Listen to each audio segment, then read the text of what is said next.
Bonjour mon frère en Christ, bonjour ma sœur en Christ.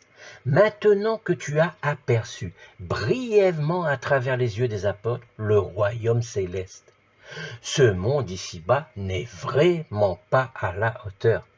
Continue à persévérer jusqu'au bout. Ne lâche rien. Que les commandements de Dieu le Père que Jésus a cités au chapitre 10, verset 19, tu connais les commandements. Tu ne commettras point d'adultère. Tu ne tueras point. Tu ne déroberas point. Tu ne diras point de faux témoignages. Tu ne feras tort à personne. Honore ton père et ta mère. Ces commandements, tu les appliques naturellement à travers ton amour véritable. Tu es devenu enfant de Dieu le Père. Tu peux donc te dire, je vis dans ce monde, mais je ne suis plus de ce monde. Car toutes tes pensées, toutes tes actions sont en Christ. N'est-ce pas, citoyen céleste? Toujours dans la Bible, version Louis II, et Évangile de Jésus-Christ selon Marc, chapitre 11. Lorsqu'ils approchèrent de Jérusalem et qu'ils furent près de Bethphagée et de Béthanie, vers la montagne des Oliviers, Jésus envoya 2 de ses disciples en leur disant, « Allez au village qui est devant vous. Dès que vous y serez entrés, vous trouverez un ânon attaché, sur lequel aucun homme ne s'est encore assis. Détachez-le et amenez-le. Si quelqu'un vous dit, « Pourquoi faites-vous cela ?» Répondez, « Le Seigneur en a besoin, et à l'instant, il le laissera venir ici. » Les disciples, étant allés, trouvèrent l'ânon attaché dehors, près d'une porte, au contour du chemin, et ils le détachèrent. Quelques-uns de ceux qui étaient là leur dirent, « Que faites-vous? Pourquoi détachez-vous cet ânon ?» Ils répondirent comme Jésus l'avait dit, et on les laissa aller. Ils amenèrent à Jésus l'ânon, sur lequel ils jetèrent leurs vêtements, et Jésus s'assit dessus. Beaucoup de gens étendirent leurs vêtements sur le chemin, et d'autres des branches qu'ils coupèrent dans les champs. Ceux qui précédaient et ceux qui suivaient Jésus criaient « Hosanna! Béni soit celui qui vient au nom du Seigneur! Béni soit le règne qui vient, le règne de David notre Père! Hosanna dans les lieux très hauts! » Jésus entra dans Jérusalem, dans le temple. Quand il eut tout considéré, comme il était déjà tard, il s'en alla à Béthanie avec les 12. Le lendemain, après qu'ils furent sortis de Béthanie, Jésus eut faim.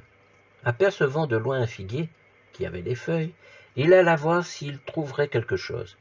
Et s'en étant approché, il ne trouva que des feuilles, car ce n'était pas la saison des figues.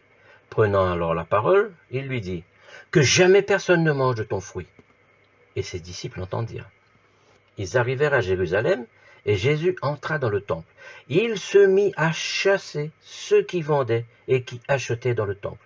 Il renversa les tables des changeurs et les sièges des vendeurs de pigeons. Et il ne laissait personne transporter aucun objet à travers le temple. Et il enseignait et disait, « N'est-il pas écrit, ma maison sera appelée une maison de prière pour toutes les nations? Mais vous en avez fait une caverne de voleurs. » Les principaux sacrificateurs et les scribes, l'ayant entendu, cherchèrent les moyens de le faire périr, car ils le craignaient, parce que toute la foule était frappée de sa doctrine. Quand le soir fut venu, Jésus sortit de la ville. Le matin, en passant, les disciples virent le figuier séché jusqu'aux racines. Pierre, se rappelant de ce qui s'était passé, dit à Jésus, « Rabbi, regarde, le figuier que tu as maudit a séché. » Jésus prit la parole et leur dit, « Ayez foi en Dieu. Je vous le dis en vérité, si quelqu'un dit à cette montagne, « Ôte-toi de là et jette-toi dans la mer », et s'il ne doute point en son cœur, mais croit que ce qu'il dit arrive, il le verra s'accomplir. C'est pourquoi je vous dis, tout ce que vous demanderez en priant, croyez que vous l'avez reçu, et vous le verrez s'accomplir. Et lorsque vous êtes debout, faisant votre prière, si vous avez quelque chose contre quelqu'un, pardonnez, afin que votre Père qui est dans les cieux vous pardonne aussi vos offenses. Mais si vous ne pardonnez pas, votre Père qui est dans les cieux ne vous pardonnera pas non plus vos offenses. » Ils se rendirent de nouveau à Jérusalem. Et pendant que Jésus se promenait dans le temple, les principaux sacrificateurs, les scribes et les anciens vinrent à lui et lui dirent, « Par quelle autorité fais-tu ces choses? Et qui t'a donné l'autorité de les faire ?»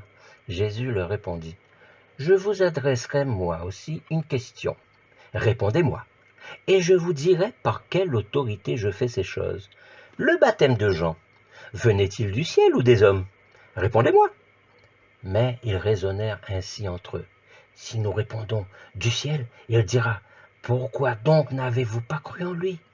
Et si nous répondons des hommes, ils craignaient le peuple, car tous tenaient réellement Jean pour un prophète. Alors ils répondirent à Jésus, nous ne savons. Et Jésus leur dit, moi non plus, je ne vous dirai pas par quelle autorité je fais ces choses. Gloire à toi, Seigneur Jésus. Amen.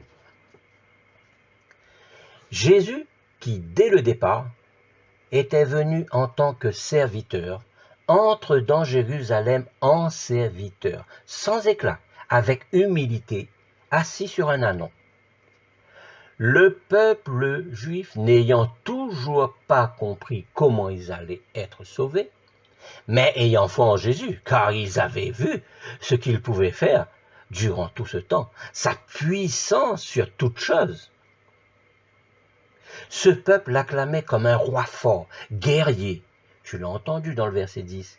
Béni soit le règne qui vient, le règne de David, notre Père. Hosanna dans les lieux très hauts. David était un roi guerrier. Ce peuple attendait une délivrance terrestre.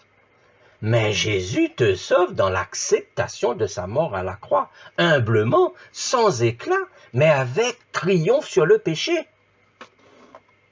Toi, tu t'attends à une délivrance céleste. Tu l'as compris. Et tu rends grâce à ton Dieu le Père d'avoir envoyé son Fils pour te sauver. Ton Seigneur Jésus, voyant tout ce qui se passait dans Jérusalem devant le temple, où Dieu le Père avait accepté de résider par amour pour ce peuple, Jésus était écœuré.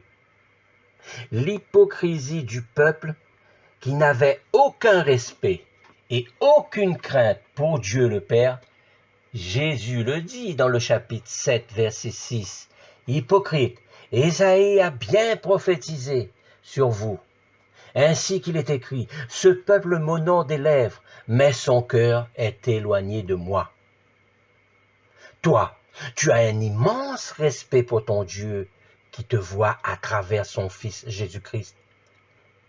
Car c'est lui qui t'a créé. Tu l'as entendu au chapitre 10, verset 6, de la bouche même de Jésus. Mais au commencement de la création, Dieu fit l'homme et la femme. Et crainte, car Dieu le Père crée, fait et défait ce qu'il veut, quand il veut, où il veut.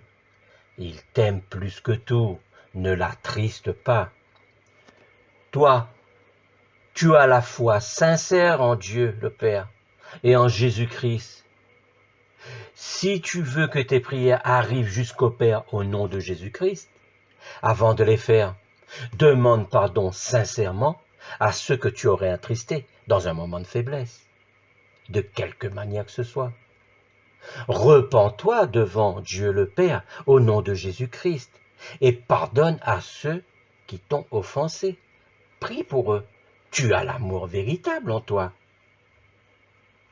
Alors crois, et selon la volonté de Dieu, cela se réalisera. Sois-en sûr. Toi, tu ne murmures plus, tu as trouvé la vérité en Jésus-Christ. Cela te suffit. Toi qui écoutes, Jésus frappe, ouvre-lui les portes de ton cœur, et ton bonheur sera parfait. Car rien n'est impossible à Dieu. Médite sur ce chapitre 11. À la semaine prochaine. Que Dieu te garde.